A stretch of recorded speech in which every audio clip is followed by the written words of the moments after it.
Bugun bizda operatsiya kuni, eksimer lazer operatsiya kunlari. Hozir bu bemorimizni operatsiyaga tayyorladik. Operatsiya usuli hozir lasik usulida bo'lib o'tadi. Operatsiya usuli bu bemorimizda hozirgi holatda minuslari -2,5 ga -2 silindri bor. Bu eksimer lazerni, Schwindt Amaris eksimer lazerini boshqa eksimer lazerlardan afzalligi aynan qisqa vaqt ichida shu minuslarni korreksiya qilishi hamda aniq bir topografik holatlarda shoh pardada eksimer lazer yordamida o'sha minuslarni yo'qotadi aniqlik holatda. Ya'ni tez va aniq ishlaydi hamda operatsiya jarayonlari og'riqsiz o'tadi. Operatsiya jarayonlari og'riqsiz o'tadi hamda tez bo'ladi. Bu apparatning afzalliklari, ya'ni bemor tekshiruvda o'tayotganlarda topograf yordamida ma'lumotlarni eksimer lazerda o'ziga jo'natamiz. Shu ma'lumotlar asosida operatsiyani o'tkazib beradi.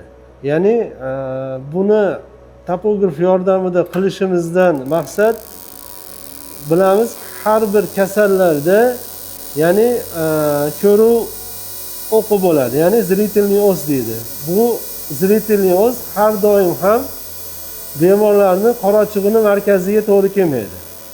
Ayrim holatlarda shu zritelniy os, ya'ni ko'rish o'qi qorachig'ning qisman periferiyaga o'tib qolishi mumkin. Shuni hisobiga bemorlarda shu topograf bo'yicha qiladigan bo'lsak, natijalari juda yaxshi bo'ladi. Ya'ni aniq ishlashligi sababli hamda aniq minusini yo'qotganligi sababli hamda boshqa eksimer lazerlardan farqi, bunda siklotorsiya degan funksiyasi bor. Ya'ni ko'z qimirlasa o'sha jarayonni o'zida ishlab beradi. Bu bemorimiz hozir bitta ko'zi transferka usulida qilinyapti, ikkinchi ko'zi lasik usulida qilinadi. Hozir transferka usulini tugatdik. Ya'ni transferka usulida nima bo'ladi? Transferkada maxsus programma yordamida epiteliyni eksimer lazer oladi.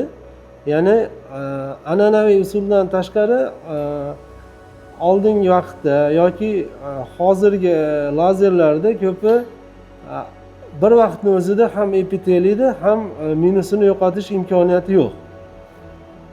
Mexanik ravishda olishadi epiteliyni, undan keyin lazer yordamida minusini yo'qotadi. Bu lazerda afzalliklardan biri birato'la ham epiteliyni ham stromani, ya'ni ablyasiya qilganda minusini yo'qotib beradi. Birato'la. Keyin programmalari to'g'ri qarab turasiz. Programmaga to'xtaladigan bo'lsak, bu yerda transferkani o'zini, ya'ni yangi usulida qilinadi. Korreksiya qilishda o'zi lazer ishlaganda epiteliyni o'zidan boshlashi mumkin. Ya'ni standart usulda epiteliyni olmaydi. Ya'ni o'sha minusiga mos ravishda epiteliyni olishni boshlaydi hamda stromaga o'tadi. Ya'ni keyingi qavatlarni olib korreksiya qilib beradi. Bu transferkani yangi usullardan hisoblanadi. Bu operatsiya nomi, ya'ni yangi uslubda, ya'ni smart surface deyiladi. Transferkada qisman farqi bo'ladi. Ya'ni smart surface degani o'zi yangi programma asosida ishlab, o'sha minusini yo'qotib, ko'rish o'tkirligini yaxshilab beradi. Bu xavfsiz usullardan biri hisoblanadi. Ya'ni bu oddiy ferka emas, bu ya'ni smart surface deyiladi. Bunda tiklanish darajasi oddiy ferkaga nisbatan tezroq bo'ladi hamda bemor uchun xavfsizroq bo'ladi. Ya'ni qo'shimcha mexanik tozaloqsiz qilinadi epiteliyni o'zi, ya'ni shoh pardaning eng birinchi qavatlari. Ikkinchi ko'ziga o'tdik. Bu bemorimizning ikkinchi ko'zi lastik usulida qilinadi. Bu nima sababdan qilyapmiz?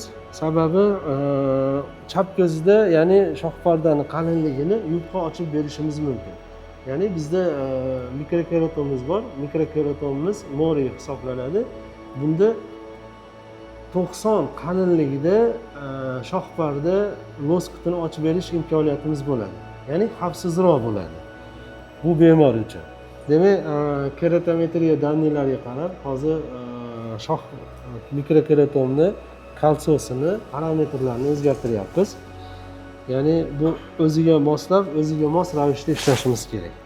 To'g'riga qarab turasiz. 10 sekundga qorong'i bo'ladi, cho'chimaysiz. Xo'pmi? Qo'yaverasiz. Apparatlar ishlaydi, cho'chimang, ko'zingizni qismang. Bosh yotaverasiz. Yaxshi. Qimirlamay turaverasiz.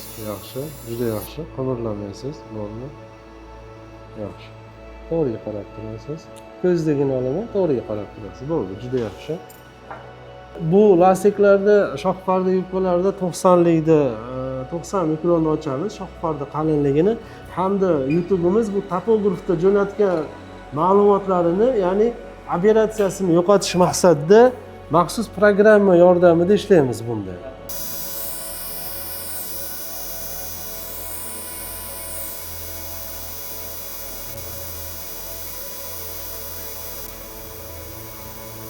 Hali maxsus programma yordamida ishlaymiz. Hozir maxsus dasturda ham ko'rsatib beradi. Sizlarga aniq ravshan bo'ladi shunda.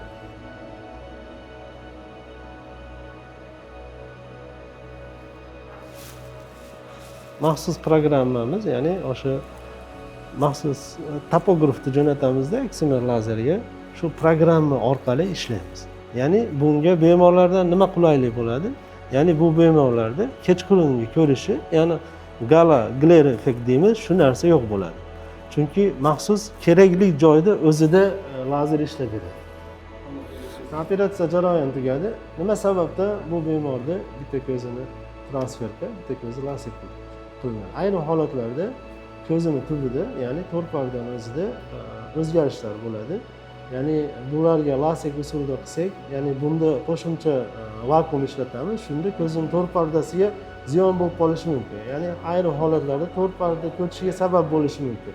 Shuning uchun bularda ehtiyotkorlik darajasida ayrim bemorlarda transferka usulidan foydalanamiz.